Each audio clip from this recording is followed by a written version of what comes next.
The Galactic Trade Summit on Vega Station was supposed to be a routine negotiation. 12 species, countless trade agreements, and the usual posturing over shipping routes and mineral rights. Ambassador Jake Mitchell had attended dozens of these events, always playing the role of the polite human representative who smiled, nodded, and tried not to embarrass his species too badly.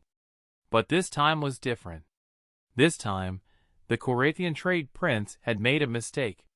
"Humans," Prince Vex Talon announced to the assembled delegates, his 4 arms gesturing dismissively, "are useful for manual labor, but they lack the constitution for serious negotiation.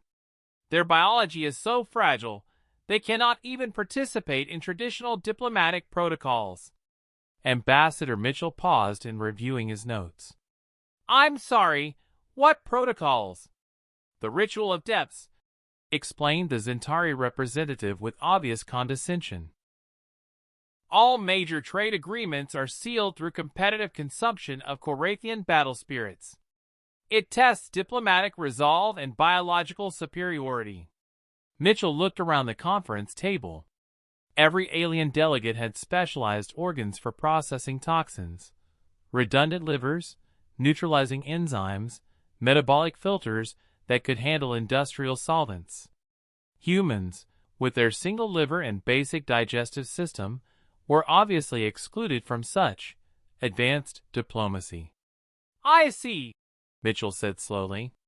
"So humans can't participate because we're not built for it." "Precisely." Prince Vex Talon's satisfaction was evident. "Perhaps your species could observe while the real negotiations take place." That's when Ambassador Mitchell made the decision that would become galactic legend.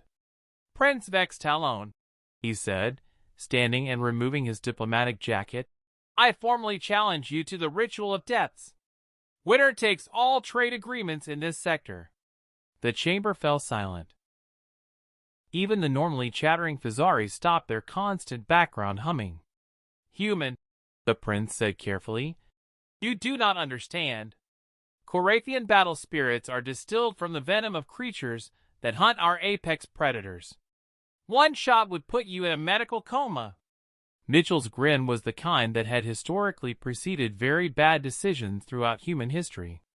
"Prince, let me tell you about a human tradition called holding your liquor." What followed was 3 hours of the most terrifying diplomatic event in galactic history. The first round seemed to go as expected.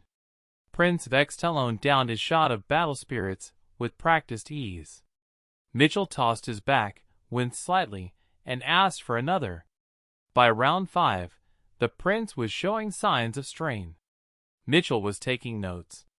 By round 10, 3 other Korathian delegates had joined their prince in what was now clearly a matter of species pride.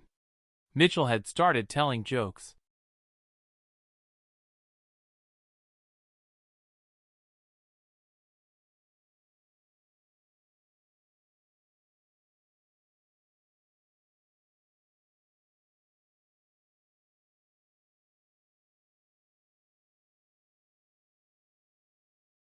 By round 15, backup bottles had been summoned from the Korathian flagship.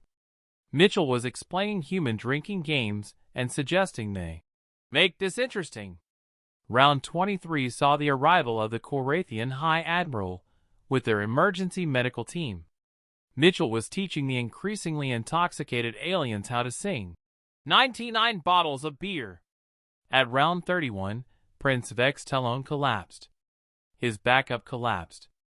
The High Admiral, who had foolishly joined the challenge, collapsed. 7 Korathians lay unconscious on the conference floor, while Mitchell sat calmly reading through trade agreements. "Gentlemen," he announced to the stunned delegation, "I believe we have some paperwork to finalize." The Zentari representative found his voice first. "How? Korathian battle spirits should have killed you 20 rounds ago." Mitchell held up an empty bottle, examining the label with professional interest. "This is about 40 proof," he observed. "Where I come from, we call this light beer." He looked around the table at the horrified alien faces. "You see, My species evolved on a planet where we deliberately consumed fermented toxins for recreational purposes. We've been drinking poison for fun for thousands of years. We invented drinks stronger than your battle spirits and called them party favors."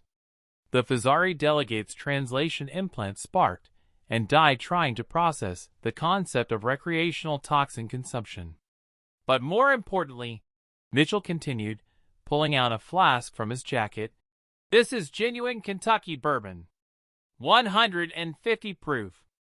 Would anyone like to try?" The conference room cleared in record time. Ambassador Mitchell signed the trade agreements alone, humming drinking songs, while the galaxy learned why humans considered holding your liquor a mark of character. The Galactic Diplomatic Corps issued new protocols the following week. Humans were exempt from all consumption-based challenges unless specifically volunteering, and under no circumstances should any species attempt to outdrink them.